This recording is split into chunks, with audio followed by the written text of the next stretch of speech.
Hi guys, through this video we're going to look at chapter number 2 of Geography, Forest and Wildlife Resources. Now this chapter as such has been cancelled out from your board syllabus, but certainly it can be asked as a part of your internal assessment in your school exams. As a result of that, I'm creating this video session for all of you so that you can go through this chapter, understand what are the important concepts, and after you watch this video I wanted to go through the textbook as well. And फिर भी अगर कोई आपको doubts वगैरह कुछ रह जाते हैं, you can feel free to message me और call me and ask those doubts to me. Alright, so without wasting much time let's just quickly get started. So now when we talk about our entire universe, तो हमारे इस universe के अंदर अर्थ एक ऐसा planet है, unique planet है जो लाइफ को सपोर्ट करता है. Now of course till now we can say that earth is the only planet. We definitely have a lot of research going on in terms of trying to find other planets where life can be supported. But जब तक वो हो नहीं जाता तब तक we will continue with the assumption that earth is the only planet that supports life. अब earth जो है ना, एक कॉम्प्लेक्स जोग्राफिकल स्ट्रक्चर है. और when I say that earth is a complex geographical structure, what I mean to say is earth के काफ़ी ज़्यादा पार्ट्स हैं. So you have the core, the mantle, the lithosphere, hydrosphere, right. ये अलग अलग part होते हैं अर्थ के. क्या इन हर पार्ट पे लाइफ सपोर्ट होती है क्या? Definitely not. तो अब अर्थ ये जो बड़ा प्लैनेट है, इसमें वो पोर्शन जहाँ पे लाइफ सपोर्ट होती है उस पोर्शन को हम लोग बायोस्फीयर बोलते हैं, right. So that part of earth which is covered by life, which is covered with living organisms which includes plants, animals, micro organisms, ये पोर्शन जहाँ पे होता है उस पोर्शन को हम लोग बायोस्फीयर बोलते हैं. अब यहाँ पे ऐसा तो है नहीं दैट हमारे अर्थ के अंदर सिर्फ एक या दो प्रकार के लाइफ स्पीशीज़ है, लिविंग स्पीशीज़ है. We have a variety of living species in terms of plants, animals, human beings, micro organisms. तो there is a diversity in life. तो ये बायोस्फीयर में जो हमें डाइवर्सिटी दिखती है, जो डिफरेंस या वैरायटी दिखती है, इस टर्म को हम लोग बायोडाइवर्सिटी बोलते हैं. So when we say that biodiversity is the sum total of all the variety of species of plants, animals and microorganisms, we are referring to the different forms of living species that exist in our biosphere. ठीक है. अब जितने भी हमारे living species होते हैं ना, ये एक दूसरे के ऊपर इंटरडिपेंडेंट होते हैं, एक दूसरे से इंटर रिलेटेड होते हैं. तो ये एक लिविंग सिस्टम क्रिएट कर देता है, एक इंटीग्रेटेड यूनिट क्रिएट करता है. आप लोगों ने जूनियर ग्रेड्स में फूड चेन या फूड साइकिल के बारे में सुना होगा, right. That a plant is eaten by a herbivorous, and a herbivorous animal is eaten by a carnivorous. That carnivorous animal dies, it is decomposed by microorganisms, and that decomposition leads to humus content which helps in growing of plants. तो ये एक cycle जो है वो चलता रहता है. तो ये साइकिल जो चलता रहता है, इस साइकिल को एग्जिस्ट करने वाला जो सिस्टम होता है, जो रिलेशन बताता है between all the living and non living components in an environment, उसको हम लोग इकोसिस्टम बोलते हैं. ठीक है. Now within this ecosystem when we talk about living species, तो living species दो प्रकार के हैं. We have plant species जिसको हम लोग flora बोलते हैं, and we have animal species जिसको हम लोग fauna बोलते हैं. ठीक है. So in the introductory portion of your chapter we have all of these important definitions. अब उसके बाद एक question है जो मैं चाहता हूँ कि आप रेफ़र करो. The starting of the question is something that we've already covered, which says what is biodiversity. So we already have discussed that biodiversity refers to the diversity or the variety in living species. और ये living species कौन से type के हो सकते हैं? They can be micro organisms, plants और animals. अब the following part of the question is something which is important, which says why is biodiversity important for human lifes. आज हमारे लिए बायोडाइवर्सिटी ज़रूरी क्यों है? तो इसके लिए हम लोगों ने 4 पॉइंट्स जो है वो यहाँ पे नीचे लिखे हुए हैं, जिसमें जो की एलिमेंट्स है उसको मैंने हाईलाइट भी करके रखा हुआ है. Let's understand what are those 4 important elements.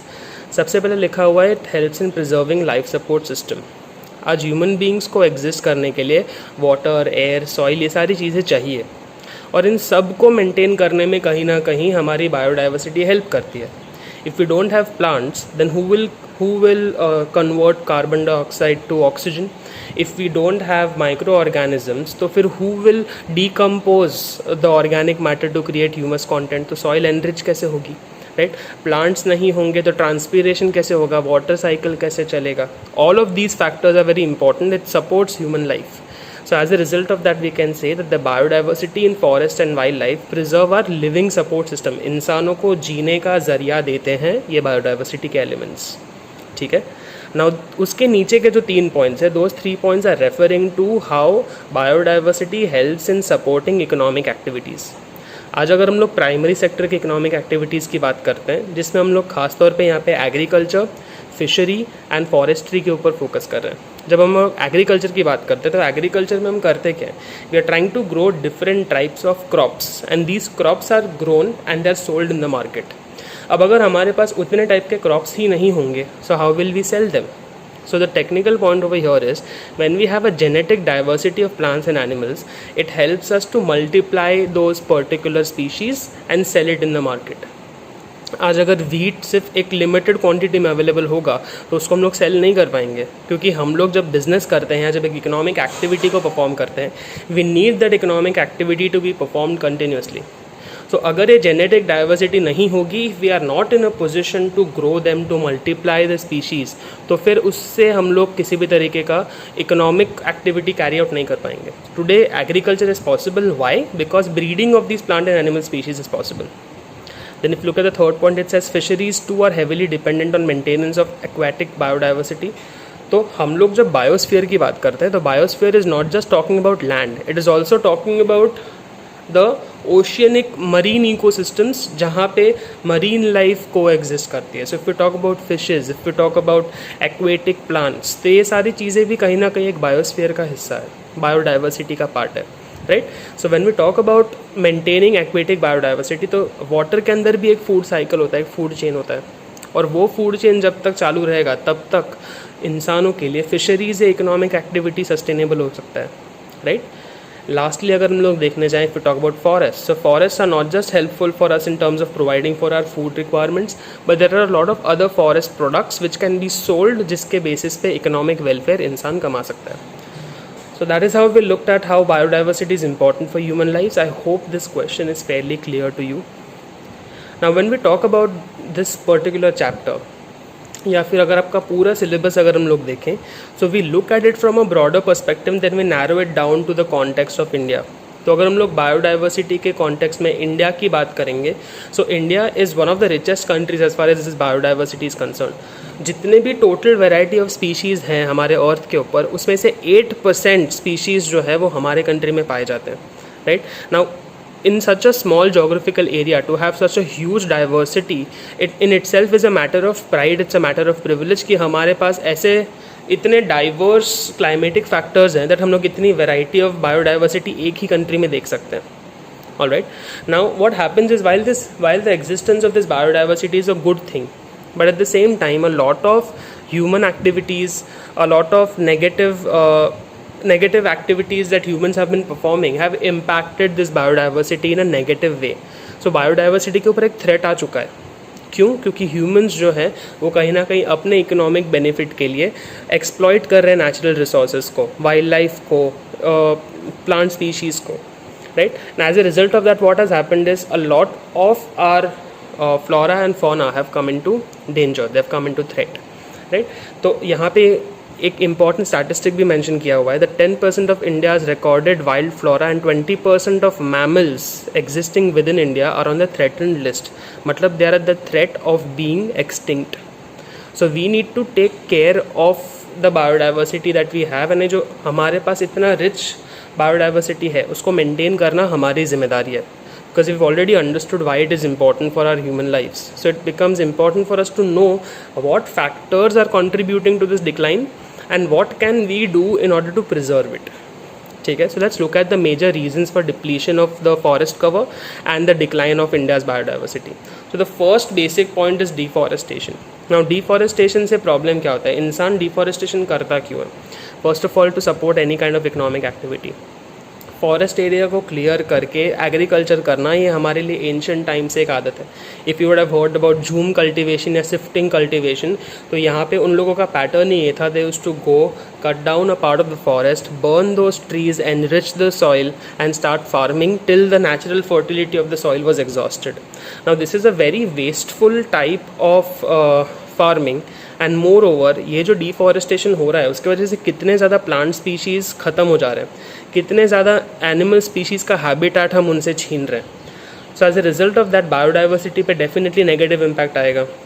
This deforestation is not just happening for agricultural purposes, but if you take a look at the second point, if you talk about large scale developmental projects, जैसे अगर हम लोग dam बना रहे हैं, right? So if we create a canal or we create a dam, as a result of that, these developmental projects are resulting into forced migration of animal species, right?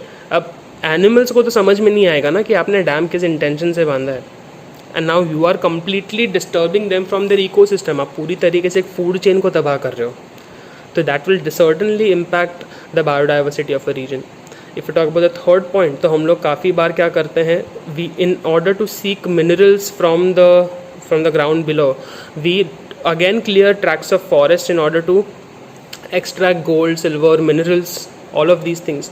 अगर West Bengal की बात करें हम लोग, तो वेस्ट बंगाल में जो tiger reserve है, जो नेचुरल एरिया है, it is coming under threat due to dolomite mining. तो हम लोग डोलोमाइट की माइनिंग कर रहे हैं, उसके वजह से we are clearing out huge tracts of forest, जहाँ पे टाइगर जो एक ऑलरेडी एंडेंजर्ड स्पीशीज़ है, उस स्पीशीज़ का वो नेचुरल हैबिटेट है. Now for human advantage we are trying to disturb the natural habitat of an animal, which is wrong on our part. We should not be doing it, right. Lastly, जितने भी हम लोग काम कर रहे हैं, जितने भी इकोनॉमिक एक्टिविटीज़ हैं, उसके वजह से एनवायरमेंटल पोल्यूशन तो हो ही रहा है.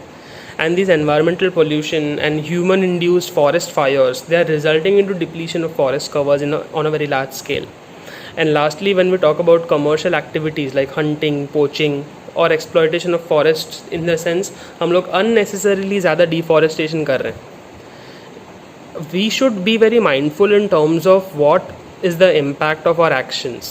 अगर हम लोग ज़रूरत से ज़्यादा एक्सप्लॉइट करेंगे नेचर के रिसोर्सेज को, तो वो हमारे लिए नुकसान होने वाला है, because we are disturbing the overall biodiversity.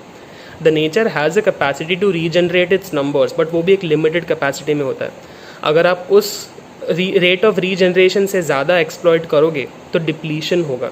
It will lead to destruction of the overall diversity, which is needed to be understood. ठीक है, तो 5 पॉइंट्स जो है वो समझ में आए होंगे, I hope.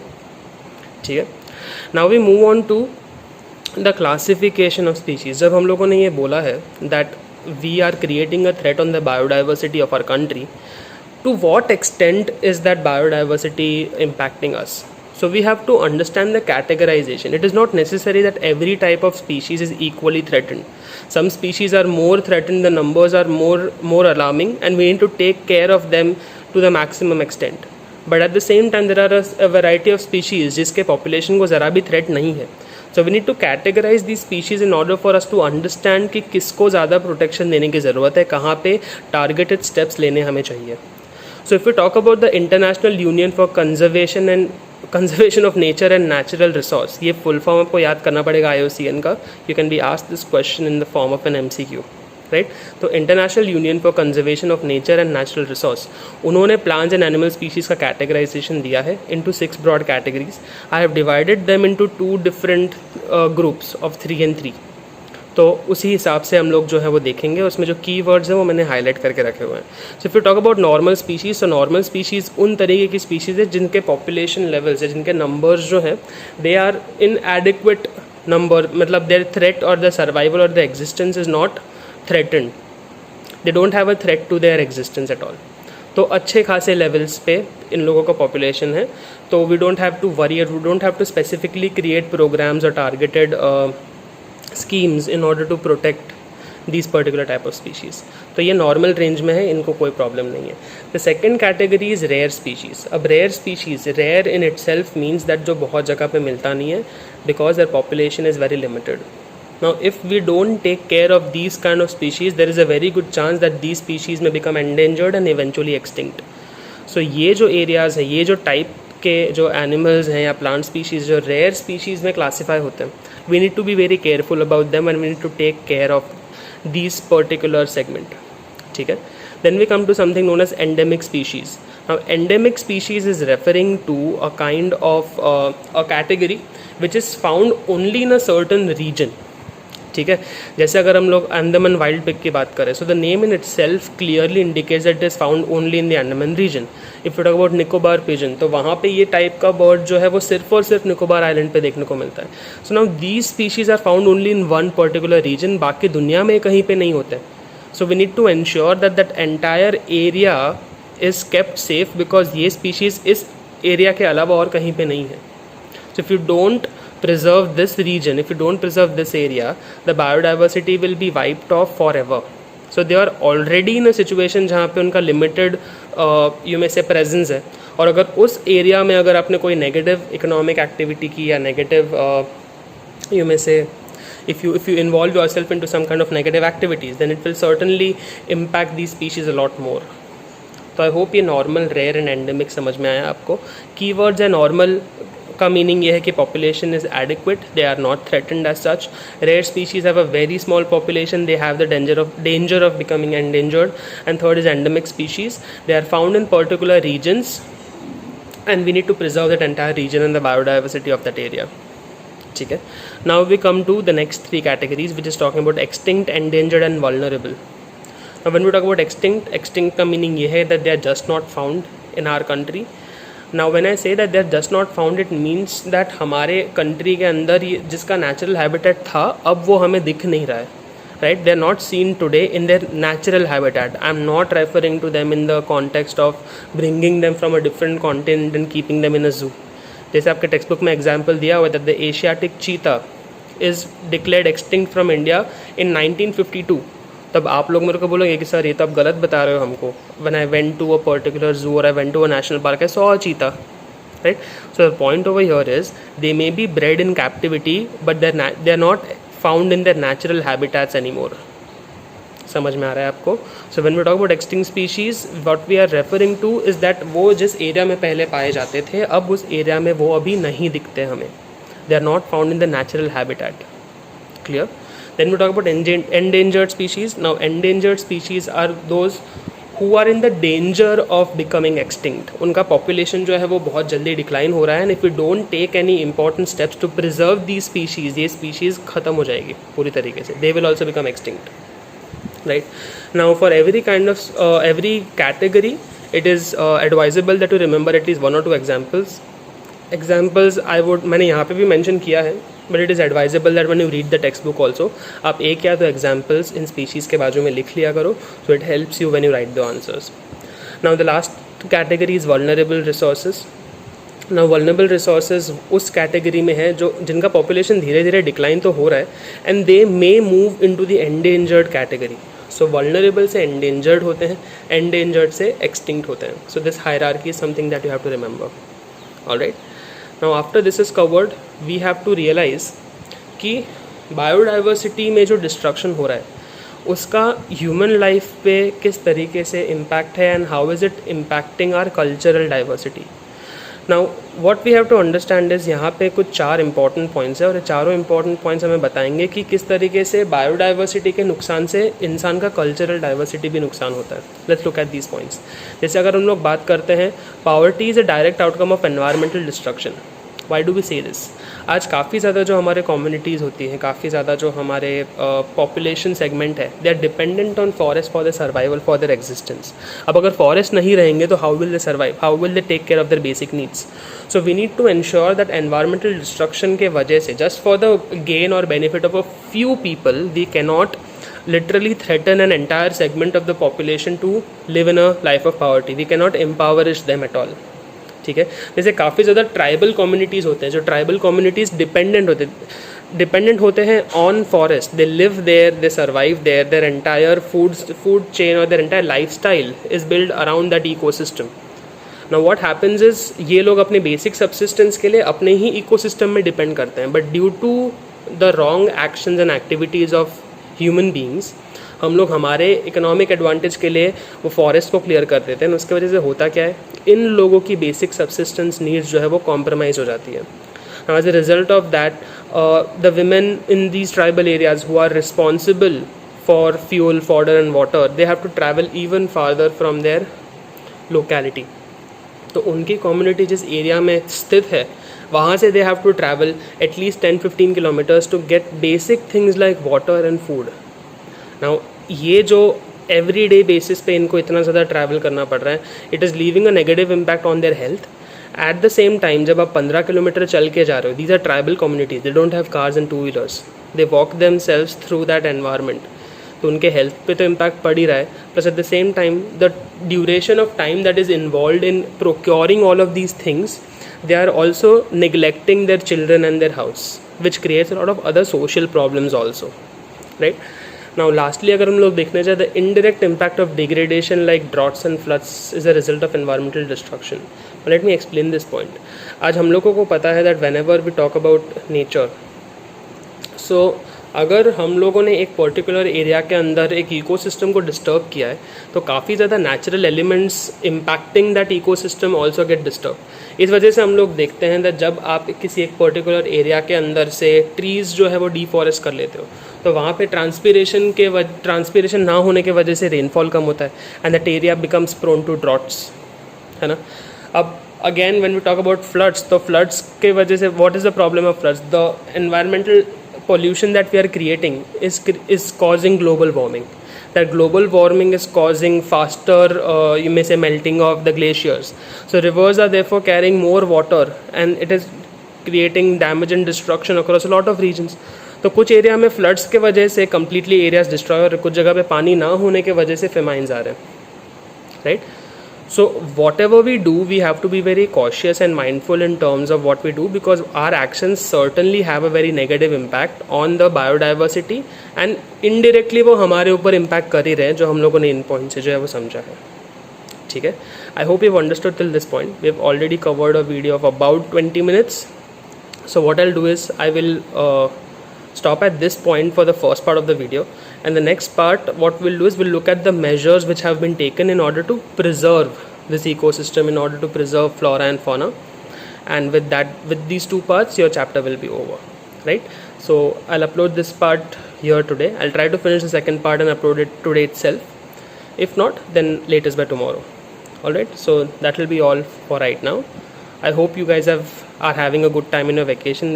I'm glad to meet you in a matter of the next 5-6 days, and I hope you guys are safe and fine. All right, see you soon.